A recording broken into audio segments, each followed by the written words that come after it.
Gopi Jana Vallabha Grivanadari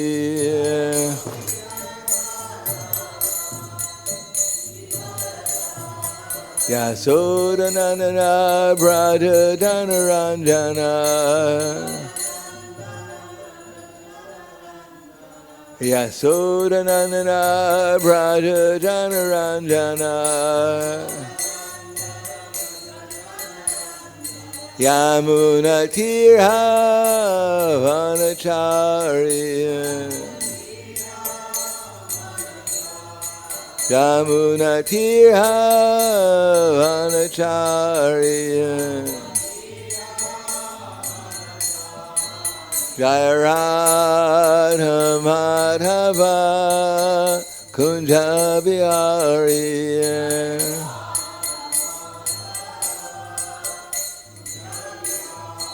Jaya Radha Madhava Kunja Bihari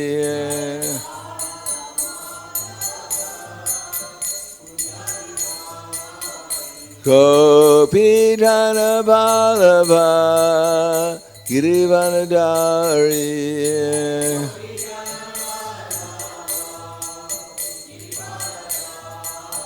Gopi Jana Vallabha Girivanadari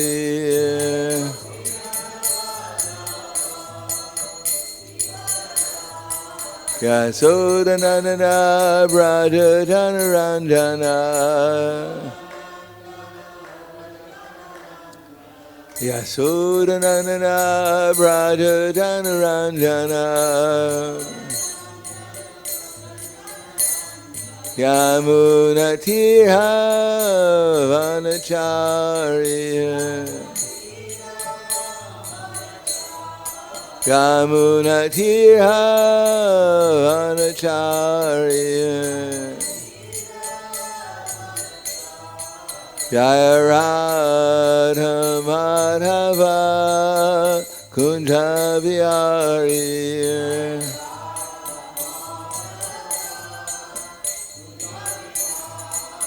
Jaya Radha Madhava Kunja Bihari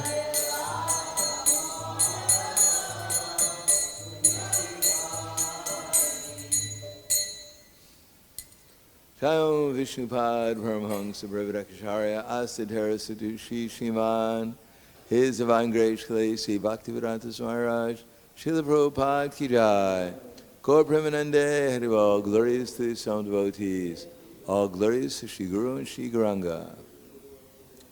Om Ajnana Timirandasya Gananjana Salakaya Chaksura Militam Yena Tasmai Shri Guruve Namaha Shri Chaitanya Manobhishtam Stapitam Yena Bhutale Swayam Rupa Kadamaya Dadati Swapadantikam Vandeham Shri Guru Shri Yuta Padakamalam Shri Gurum Vaishnavamscha Shri Rupam Sagrajatam Sahagana Raghunatam Vitam Tam Sajivam Sadvaitam Savadutam Parijana Saitam Kṛṣṇa Chaitanya Devam Shri Radha Kṛṣṇa Padan Sahagana Lalita Shri Visakans Vitamscha Hey Kṛṣṇa Karna Sindho Dinabandho Jagatpate Gopesha Gopika Kanta Radha Kanta Namostute Tapta Kanchana Gaurangi Radhe Vrindavaneshwari Prishubhana Siddhadevi Pranamami Hari Priye Vanchakapa Trivyascha Kripa Sindhu Vyevacha Patitanam Bhavanebhyo Vaishnavebhyo Namo Namaha Shri Kṛṣṇa Chaitanya Pranityananda Shri Advaita Gadadhar Shivasadi Gaura Bhaktavrinda Hare Kṛṣṇa Krishna Krishna Hare Hare Hare Rama Rama Rama Hare Hare Om Namo Bhagavate Vasudevaya Om Namo Bhagavate Vasudevaya Om Namo Bhagavate Vasudevaya.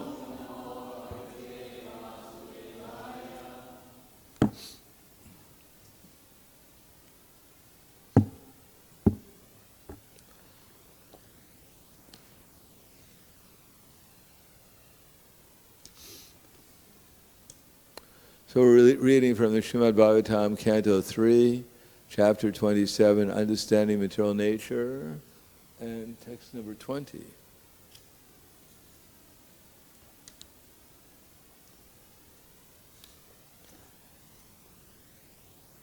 Kvacit tattvāvamarśena nivṛttam bhayam ulbaṇam anivṛtta-nimittatvāt punaḥ pratyavatiṣṭhate kvacit tattvāvamarśena nivṛttam bhayam ulbaṇam anivṛtta-nimittatvāt punaḥ pratyavatiṣṭhate.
Ladies?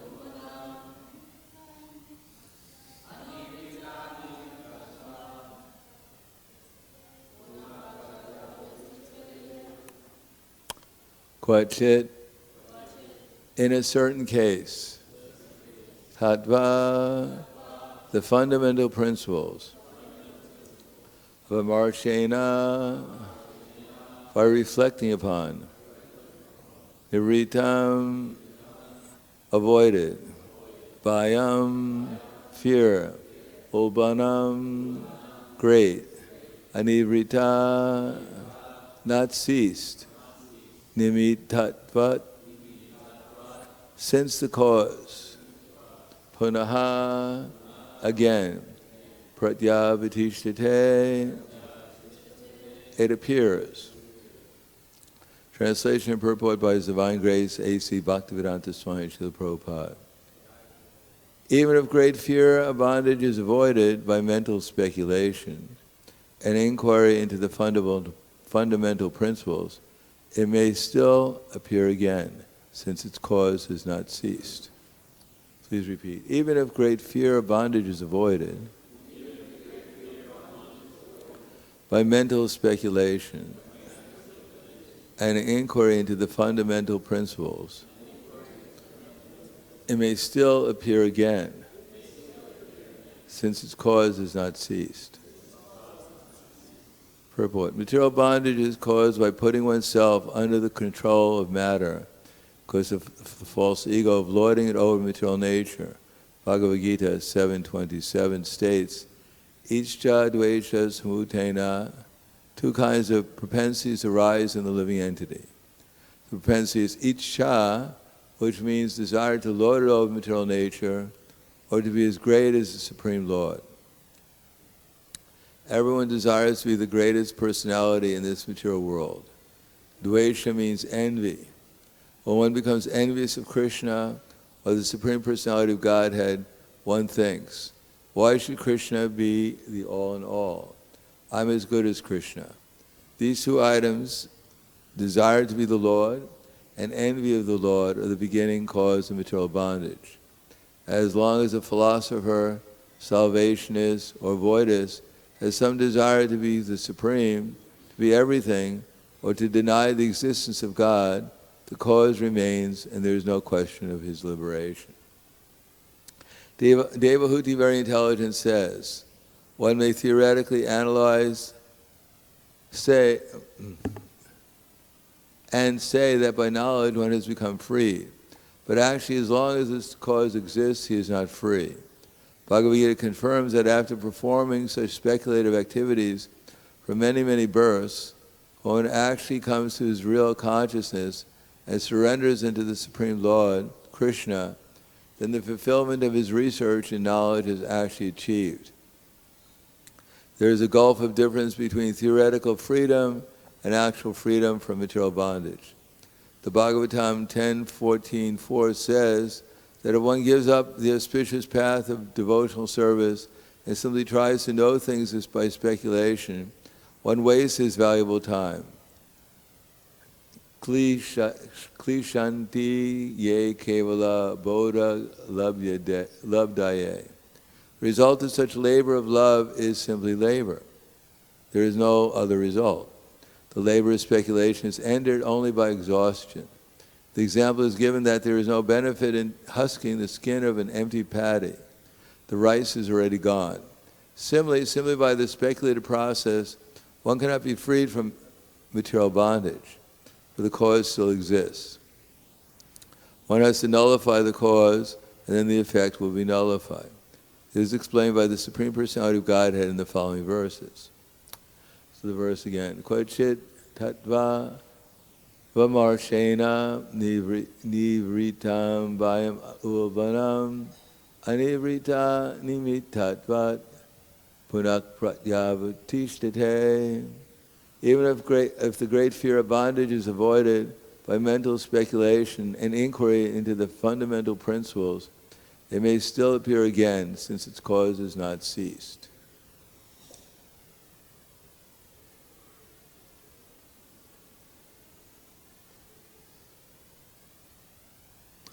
Namo Vishnu Padaya Krishna Prasaya Bhutale Srimate Bhaktivedanta Swami Namane Namaste Saraswati Deve Gauravani Vicharane Nirvishesha Srinivadi Paskatyade Satarne. Jnanena, what's that? Jnanam upashu namanta eva Jivanti sanmukharitam bhavadi avartam stane sita shuddhagatam vanavam monobir ye priyasa yas jita jitop taistrilokyam jnanam priyasam udapasthanamanta eva. Give up the tendency towards mental speculation. For that reason, we chant Hare Kṛṣṇa and we try and listen. Because unless Krishna's name or form or quality of pastimes appear within our mind, it's very likely that what's appearing in our mind is just another aspect of mental speculation. It may be mental speculation that we're attached to, that we find interesting, but after all, it's just mental speculation. She loves me not. She loves me not. She loves me, she doesn't love me. She's more interested in my money than in me. So this is called mental speculation. What's going to happen in the future? What happened in the past? Hankering and lamentation. Therefore, jnanam priyasam udapasthanamanta eva. The first thing to do is to give up mental speculation.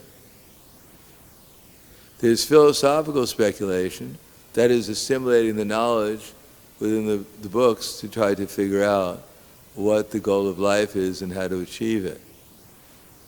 Prabhupada writes in the 10th chapter of the Bhagavad-gītā, verse number 10, that where it says, Tesham sadatam yuktanam bhajantam pratipurvakam dadami buddhiyogam tam yena mam upayanti te. That to those who are constantly devoted and who worship me with love, I give the understanding by which they can come to me. So there he mentions there are different types of speculation. There's Buddha yoga, there's Jnana yoga, and there's Karma yoga. Not just karma or jnana or buddhi. This is Buddha yoga, Karma yoga, Jnana yoga. So Karma yoga, Prabhupada said, one knows that the goal is Kṛṣṇa, but one is attached to the results of his work. Trying to figure out what to buy to decorate myself or my wife or my house so that I could become happy.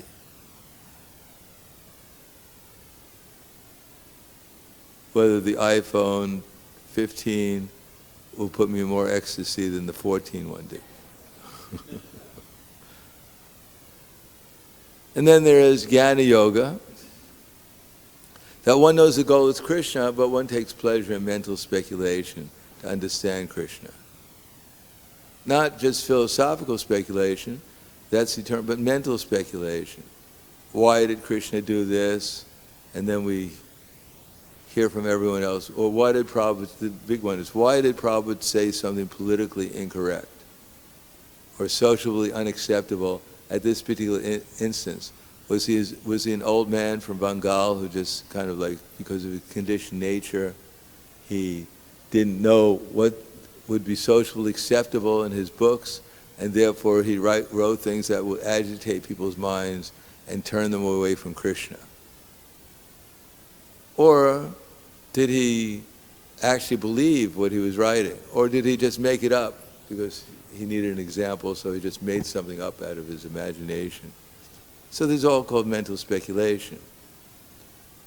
That if we accept Prabhupada as perfect instrument for Kṛṣṇa, then criticizing Prabhupada in that way is just criticizing Kṛṣṇa. That Kṛṣṇa has his lapses in Kṛṣṇa consciousness also. And therefore you can't really trust whatever this old man says, or even this old Kṛṣṇa, because sometimes he makes mistakes. Or the other thing, where does the jiva come from? Arguing it into the last breath with scissors. Knife. So this is all in the realm of devotional service, mental speculation, because it's part of the neophyte stage actually. It's not like this is just an ISKCON thing. This is Vishwanath Chakravarti Thakur in his Madhurya Kandambini, has different stages of sadhana bhakti, anishtita sadhana bhakti. One of them is utsahamayi, we're puffed up because we think we're God's gift to the Hare Krishna movement. We know everything. Whatever comes out of my mouth must be divine. And then Gana Tirala, alternating, full of enthusiasm for Krishna consciousness, and then falling asleep during class, and overeating, and talking prajalpa the next moment. Or Vishaya Sangara, war against sense gratification. Trying to restrain the senses from their objects and just falling victim because one dwells on the objects too much. And Vishaya Sangara and what's Vyuta Vikalpa, excessive speculation. Should I renounce everything, go to Vrindavan, make my life successful, but I don't want to collect money to go to Vrindavan. Maybe I should get a wife who's a good collector. Let her collect, and the whole family can go there. But how am I going to make money there? Should I chant Hare Krishna, or should I read this book? Or should I take prasadam, or what should I do? But my mind's so agitated, I think I'll go to sleep. Excessive speculation. So also, devotees, they speculate on things as if it was like the most important thing in the world. Of course, certain issues like how Prabhupada was a perfect instrument for Krishna should be examined, but sometimes we examine issues that have no real value to our advancement in Krishna consciousness. And the result is that we don't advance in Krishna consciousness, we just fight with each other on the internet. You're a fool. You're a greater fool than me. May your nose fall off in the next 6 weeks. I curse you. I curse you. Counter curse you. So this is usually the result of mental speculation, called vitanda, arguing just for the sake of winning, not really caring about what the real conclusion is.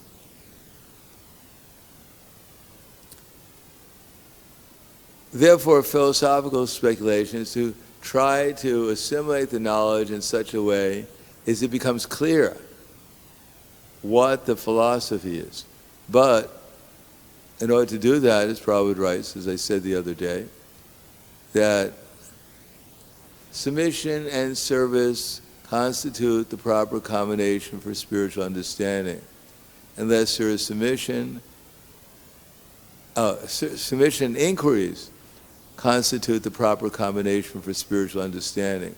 Unless there is submission and service, inquiries from the learned spiritual master will not be effective.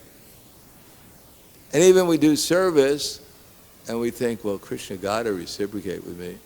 I mean, I clocked in so many hours this week. You know, he's going to pay me for a one-way ticket to Vaikuntha because of this amazing service I'm doing.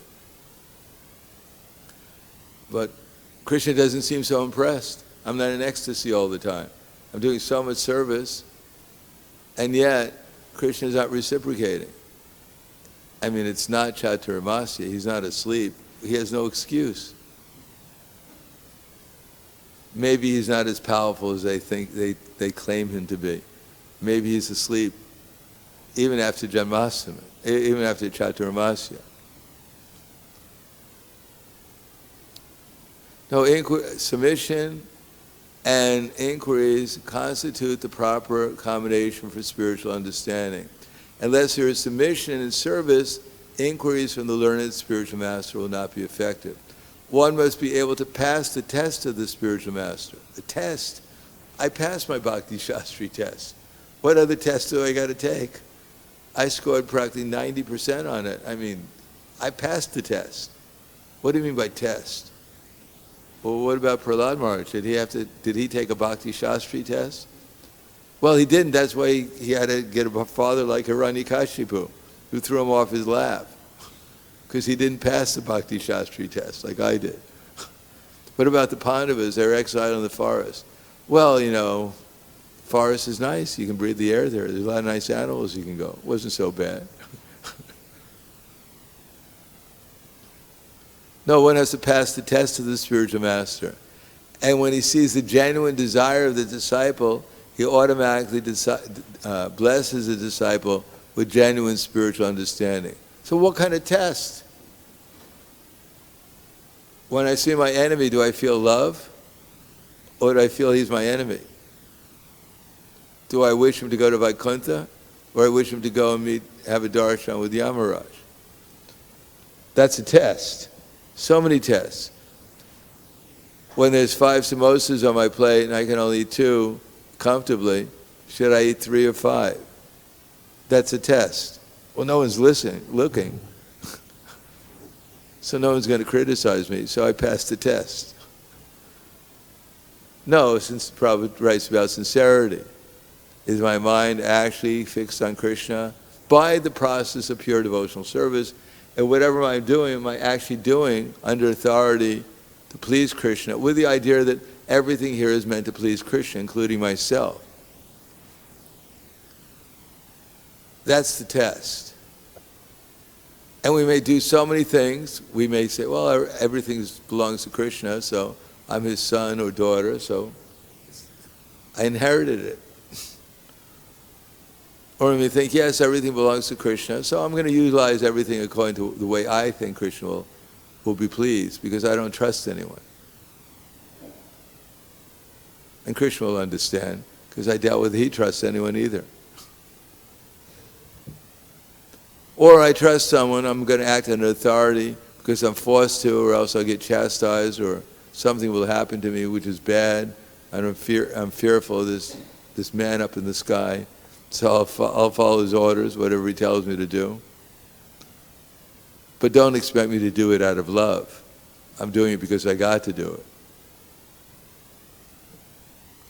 Or if I'm actually doing it, I'm not only understanding how everything is Krishna's property, meant for his service, and Krishna is giving me the intelligence through his Guru, Sadhana, and Shastra, how to engage my energies at this particular moment to please Krishna. And am I doing it to actually please Krishna? Do I have no goal in life save and accept act in Krishna consciousness just to satisfy Krishna? Because if I do have that attitude, then Prabhupada writes that then one will naturally think about Krishna. One has this attitude of mat paraha, I have no goal in life save and accept act in Krishna consciousness just to satisfy Krishna, then this is perfect Krishna consciousness. And then one will naturally think about Krishna. And if we're not thinking about Krishna all the time, then we have a problem. The problem is not we didn't get enough prasadam today, or my enemy said something bad about me on the internet, and therefore I have a problem how to counteract it. It's so difficult nowadays to keep one's reputation. That's not the problem. The problem is, am I actually aware everything is under Krishna's control? Do I believe it? And am I willing to find out from Krishna's representatives actually what Krishna wants me to do? Am I going to take the trouble? Or I'm just a free spirit. Everything I do is spontaneous. Even when I plan things out, I consult with everyone but Krishna and the Super Soul. And now I've gone through all this effort to find out what Krishna wants me to do, and I have some consciousness that it's all Krishna's energy, and therefore I shouldn't be so much attached to the profit and loss of this activity. But still, I don't know this person up in Vaikuntha. Is he in Vaikuntha? No, I don't even know if he's in Vaikuntha. I don't know this Krishna. They tell me so many things about him, but I never met him. How can I love a person I never met? Could I love a person who... Can I believe someone loves someone if they tell me I'm madly in love with this lady? And then we ask them, well, what is her name? And he, well, I don't know. What does she look like? You never saw her. Where does she live? They tell me she lives down the block, but I've never been there. But I'm madly in love with her. I can't live without her. Really? So how much do we know about Krishna's name? How much do we know about where he lives? How do we know what his people he associates with are? It may be all theoretical, but at least it's captured our attention so that we're willing to do something, hopefully, that we're going to do it in service. We might as well do it happily in service to please him and then see what the result is. Then we might develop a little experience of Krishna. We can't love anyone we don't experience. Therefore, Prabhupada, to encourage us, was always saying the devotees. He even said Vaishnavas and Vaishnavis. But are we really devotees? What are we devoted? We're devoted as much as we apply ourselves to the process of sadhana bhakti, as much as we're committed to the mission of Chaitanya Mahaprabhu, we're devoted. We might not see it so much. Others might not see it very much. But Krishna and the pure devotees, they see it. One time I sent Prabhupada some money for his book fund, which we used to do regularly. We only had this little blue Bhagavad-gītā, which you could read in a day or two. And we were distributing them. And whatever money we got, the temple got, as a treasurer, I'd send to Prabhupada for his book fund. So I sent him some contribution one time, and he wrote me back, he said, thank you very much for this contribution of love. So for me, I was just doing it as a matter of duty. And, I may have had even a few thoughts that maybe we should just keep it for the temple, use it for this. I wasn't overwhelmed with love and feeling towards Prabhupada when I sent him the money. I did it because I thought I was supposed to do it. And Prabhupada saw it as a contribution of love. So that's the difference between where I was, my consciousness, and Prabhupada's consciousness. Luckily, Prabhupada had his consciousness, otherwise I wouldn't have gotten anywhere in Krishna consciousness. So am I doing it out of love? Am I just doing it dutifully at least, without an expectation of profit, adoration, or distinction? Or am I just not doing it? I don't even write it down. I don't really care what I'm supposed to do. It's whatever comes to my mind at that minute. That's what I do. And if people don't appreciate it, well, I'll go somewhere else where they appreciate it. I don't really, I want some appreciation from someone for what I'm doing.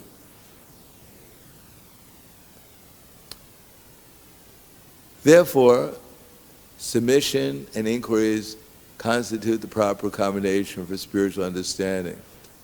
Unless there is submission and service, inquiries from the learned spiritual master will not be effective.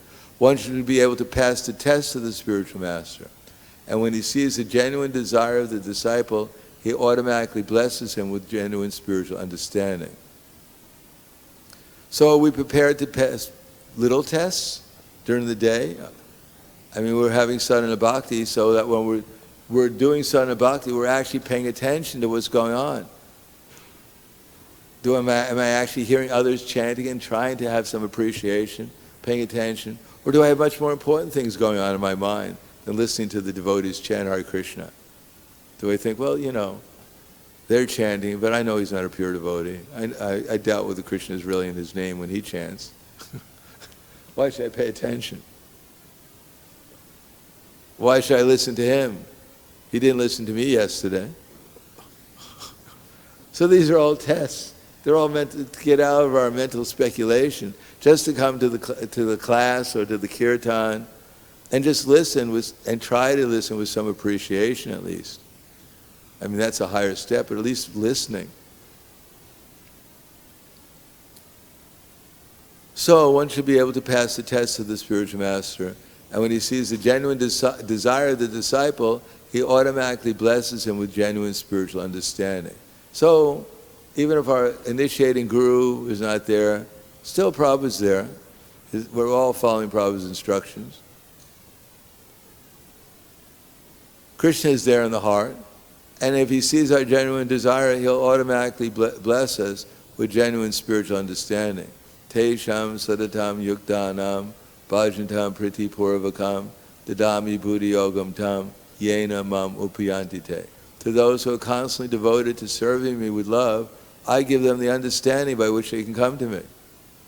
So without, the understanding may be there, and when Krishna sees that without we're accepting it, then within our heart he gives us real knowledge, real realization, inspiration, when we start seeing things more clearly. Therefore Prabhupada says in the next line, in this verse, both blind following and absurd inquiries are condemned. That one should not only hear submissively, but one should get a clear understanding through submission, service, and inquiries. So that's the process. Submission, inquiries, and service. The spiritual master is by nature very kind to the disciple, and when the disciple is always submissive and is ready to render service, then the reciprocation of knowledge and inquiries becomes perfect. So there's a science behind becoming Krishna conscious. And it's a fight, it's a struggle. Because in the very beginning of that particular purport, Prabhupada writes that the path of Krishna consciousness is undoubtedly difficult. And therefore one should approach a spiritual master in the line of disciple succession from the Lord himself. That no one can become a spiritual master by manufacturing his own process, which is the fashion of foolish pretenders. The Lord is the original spiritual master, and one in the line of the disciple succession can convey the message of the Lord as it is. Dharmam tu sakshat bhagavat pranitam. So it's a struggle, and it's not a struggle when there's not enough prasadam, or I got back late. No, the struggle is every moment to become Krishna conscious. And Krishna can reciprocate in every moment. It's not like we have to wait for the big stock market crash, the next pandemic, and then we can try and pass the test. No, we have a test every moment of our existence right now. And if we can't pass the big ones, we're going to struggle even harder to pass if we can't pass the little ones, we're going to struggle to pass the big ones. So at least we can bring our bodies to the program. And then hopefully we'll think, well, maybe I should bring my mind here also and use my intelligence here. And maybe I should be willing to give up my false ego and think that this person actually might be a potential devotee when he's chanting. He might be sincere. So we have a big adventure. As said the other day, Vaishya Prabhu, in one of his lines and book distribution, he said they're spending trillions of dollars to go to outer space. But this book will help you explore inner space, which is more important than outer space. So we should understand that what is the struggle we're up against, and what we can do to conquer it. And the most basic thing is what Prabhupada, when he was here, he established the morning program and even the evening program, and in between some service to the mission of Chaitanya Mahaprabhu that would actually occupy our body, mind, and words in Krishna consciousness. So that's nice. This temple is dedicated to that. And those who come here, they're also dedicated. That's ISKCON. That is the real ISKCON. And even if one is a householder living on the outside, it's not that Krishna is only in the heart, is only in the temple, and that here we hide from him. The temple may have one standard, but we have a little deity there, and we offer him some water. He should be satisfied. And once in a while, we put on a little dress for him. I mean, he can't complain. Who else is doing that for him? No, Krishna's, we all have an equal opportunity. It doesn't matter where we are. To make the atmosphere spiritual, to worship the deities, to chant Hare Krishna, to read Prabhupada's books, find out what spiritual life is all about. To serve the devotees, even if it may be my wife or my children, to serve them as devotees, potential devotees at least, or my husband, or my friends. We have to develop a broad picture, a broad vision of what Krishna consciousness is, not just some narrow thing that limits us to some very limited conception of what's possible in Krishna consciousness, or what our opportunities are to become Krishna conscious, what we're being challenged with. Queen Kunti said, we were born in such a nice position, but all we got was challenges. Someone tried to poison Bhima. They tried to kill us all in the house of lack. They tried to throw atomic weapons at us, kill us. I mean, we were getting a little paranoid after some time. It seems like not everyone loved us. We came here, we were trying to do the best we can, service for humanity, for everyone, and they're trying to kill us all the time. I mean, what kind of gratitude is that? And Krishna is the controller. He's in control of everything. He's allowing it all to go on. Why didn't he tell Bhima that there's poison in the cake? Why didn't he tell us, he's God, he knows everything. Why didn't he tell us they were going to set our house on fire? We left, only our uncle saved us, not Krishna. What did he tell us when we escaped there would be a man-eater to eat us for dinner? I mean, these things life is getting difficult for us. No, but then she says, Vipadak-shantu takshasvat tatra jagat guru bhavata darshanam yasat apuna bhavadarshana. I want to see these calamities again and again. Because when these calamities come, we think about you as our protector, and therefore the more we concentrate our minds upon you, the more unlikely it will be that we'll see repeated birth and death. So it's not a problem, these problems.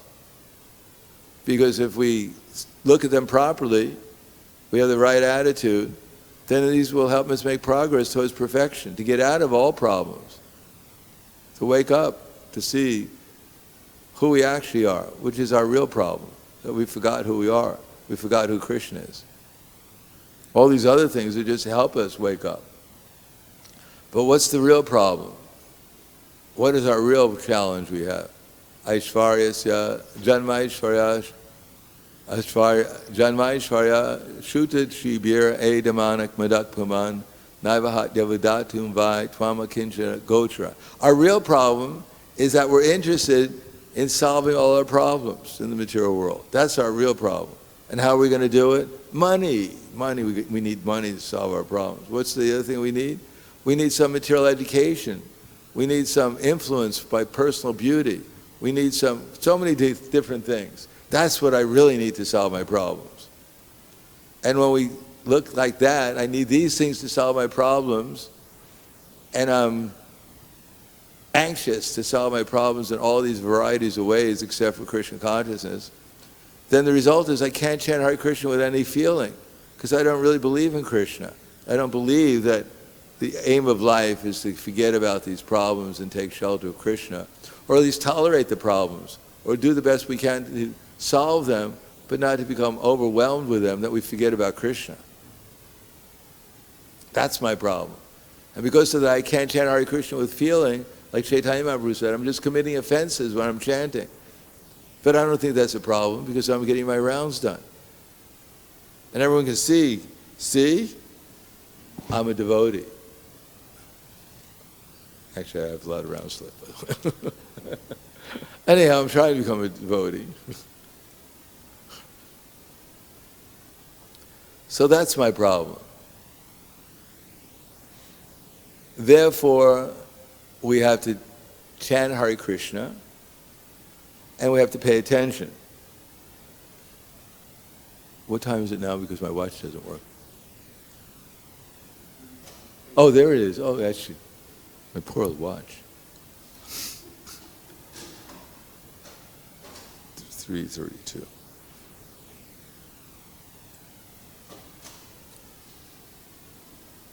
Therefore, we have to give up we should not give up philosophical speculation. We should not give up studying this literature to understand what our situation is, however embarrassing it may be to us.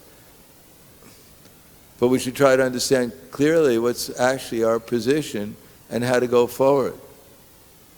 And therefore, blind following and absurd inquiries are condemned. We go through our routine, we think it's all right. At the end of the day, I'm getting my prasadam and a place to sleep, no worries. And absurd inquiries, I get into arguments with everyone. What is the root cause of my problems? Where did we come from? How did we get here? How is it? With all the byline is, there must be something wrong with Kṛṣṇa. Otherwise, how can a person like me be here? It's all icchā-dveṣa-samutthena dvandva mohena bharata. We're in this duality of happiness and distress, hankering and lamenting. There must be something wrong with this world that Kṛṣṇa created. I'm a victim in it. He could have created a better situation for me. Anyhow, so much speculation. But we have to assimilate the knowledge to see how Kṛṣṇa is actually in control, but we're out of control. That's the problem. Our desires are out of control. We don't know what to desire and what not to desire. Therefore, we're choosing the wrong desires. Our brains are being filled up with all kinds of nonsense information about so-called reality. And it's just creating desires within my mind, which are agitating my senses, and therefore I'm actually desiring that somehow or another some arrangement should be made with my intelligence so that my desires can be fulfilled, so I can have a peaceful mind, and then I can go on with my Kṛṣṇa consciousness. Not that I should focus in on Kṛṣṇa consciousness, I'll have a peaceful mind, and then I'll forget about all these desires for material advancement, for all these things I think I need to be comfortable and safe, whatever else. So that's up to us to assimilate the knowledge so we see things properly. Then we can get a little conviction if we act according to that knowledge. If we tolerate, if we pass the test. And by conviction, by experience, hopefully, by proper experience, then we develop the skills of how to love people in spite of the fact that they don't love us, that we serve in spite of the fact that we don't get any reward. We develop a skill that we remain in Krishna consciousness in spite of whatever circumstances we're under, and we do it lovingly and enthusiastically and steadily. Then we can develop the character of a pure devotee, which is the goal of Krishna consciousness. That spontaneously we always remember Krishna and never forget him out of love, the character of a pure devotee. And we love everyone. If they love us or they don't love us, we still love them because we understand they're Krishna's eternal servants, just like we are. And Krishna sent them to us to help us advance in Krishna consciousness. When Durvasa Muni threw the fiery weapon at Ambrish Maharaj, he closed his eyes and started to cry, but not out of fear of dying. He closed his eyes because he concentrated his mind upon Krishna, and he was in ecstasy. He was crying out of ecstasy when someone was trying to kill him. Now that may be a little advanced for most of us. Still, we should take the example. He prayed for a whole year for Durvasa Muni's welfare. If someone tries to kill us, how long are we going to pray for them? Or what will we pray for them? So this is advanced devotees, but we should take their example. And at least for the little things we can apply it. Not perhaps we won't pass the test when someone's trying to kill us, but if someone takes our glubjamin, we may not curse them to die within 7 days. We can control our mind at least that much. And think favorably, appreciate that they like glubjamins too, and maybe not intimately associate with them when there's another glubjamin, when they're being served. Out of fear they may steal it again. But we still respect them that they love glubjamins like we do. Therefore they love Krishna's form of prasadam like we do. So I'll stop there. Thank you. Any questions? Yes.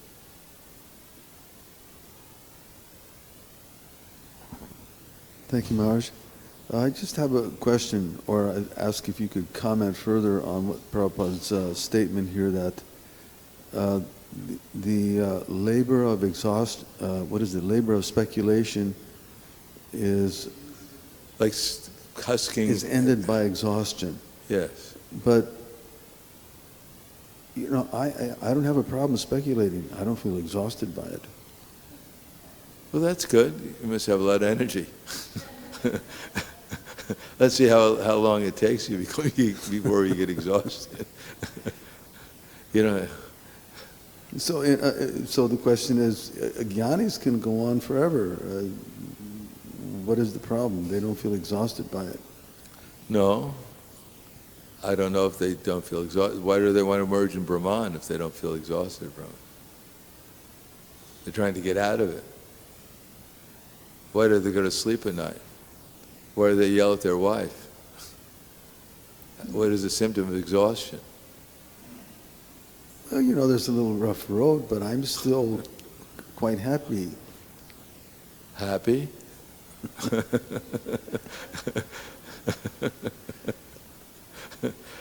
One who's not in divine consciousness can have neither a spiritual intelligence nor a controlled mind, without which there can be no peace. And how can there be any happiness without peace? Why are you speculating so much if you're peaceful? If you're not peaceful, there's no question of happiness. You have the same happiness as Prabhupada would say that the pig has. Do we think the pig is happy? Because he has unlimited varieties of food to eat, according to his tongue. He can sleep anywhere, anytime. What kind of happiness is it?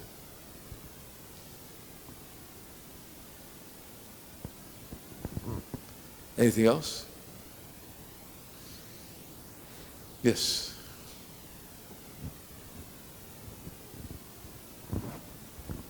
Thank you, Raj. You're speaking a lot about tests, and what should you do if you know Krishna is giving you a particular test, but you keep failing it over and over and over and over again? Try to pass it. Otherwise, he's going to keep on giving it to you. Try to make a little progress in passing it. So you get a little encouraged that maybe next time he gives it to me, I'll make a little harder effort to pass it. And to do that, we've got to come to the program, we've got to read Prabhupada's books, we've got to render service. We have to get a higher taste other than the miserable consciousness that the test is offering us. The miserable reaction to it. We have to get some higher understanding, a higher alternative to the way we respond to this test. Otherwise, it'll keep on coming. Yes? Yeah.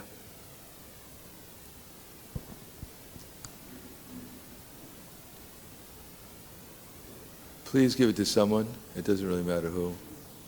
He raised his hand. Give it to Naikatma. Just go to Chandra. Oh, yeah. No, it's just, this was some confusion and it didn't have to do with this. But regarding that question, I just remember, you may remember also, that Prabhupada has always said, and we have this calendar with what Prabhupada says every day. And one of those days was that failure, what's the statement? It's a pillar of success. So Prabhupada says that failure is the pillar of success. Try, again you shall try. So just keep trying. Yes. Which goes just along what you were saying. If at first you don't succeed, try again. Anyone else? Yeah. Thank you, Maharaj. But who's to say that it's a failure? Because if we're engaging in Krishna service, then it's not a failure. Well, it depends if you're engaged in Krishna service or not. Because usually if you're engaged in Krishna service 100%, then, obviously it won't be a failure. But if the same thing keeps on coming more and more, again and again, and you're not making any progress, then it's a failure. Till you start realizing I should try making some progress. Understood.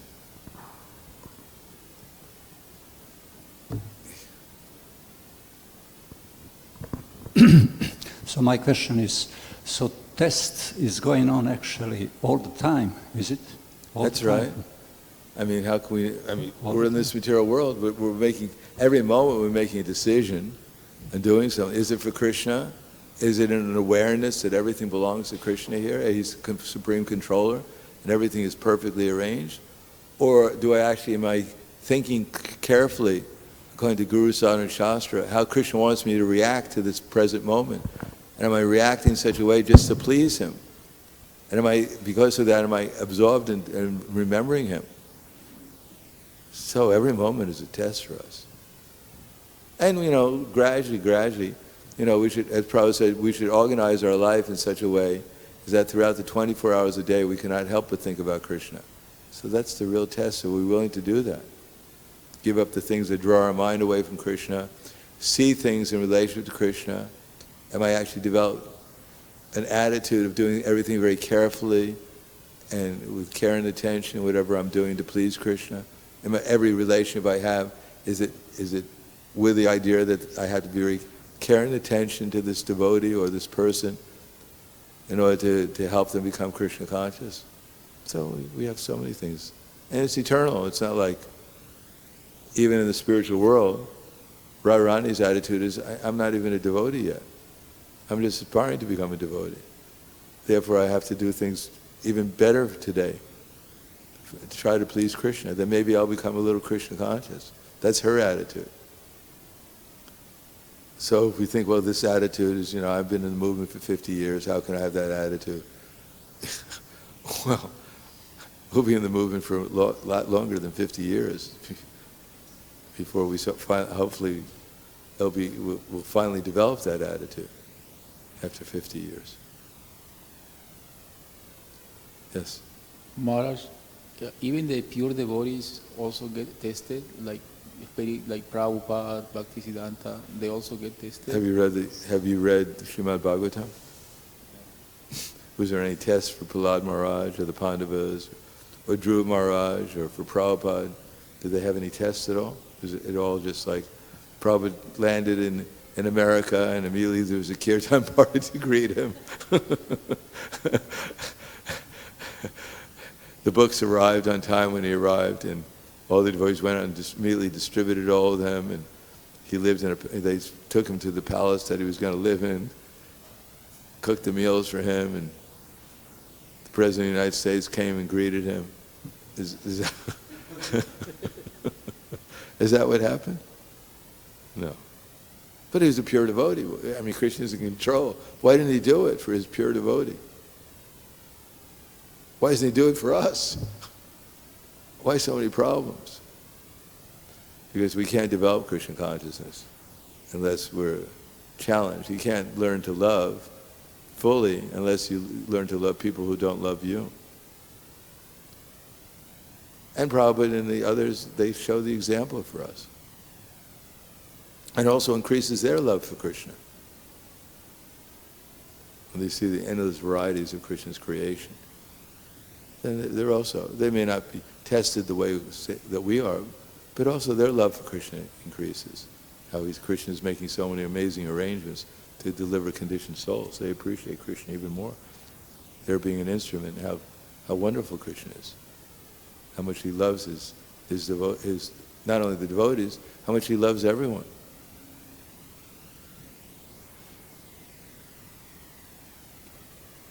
Okay. Thank you very much. Grantaraj Srimad Bhagavatam ki jai. Srila Prabhupada ki jai. Gaur Premanande.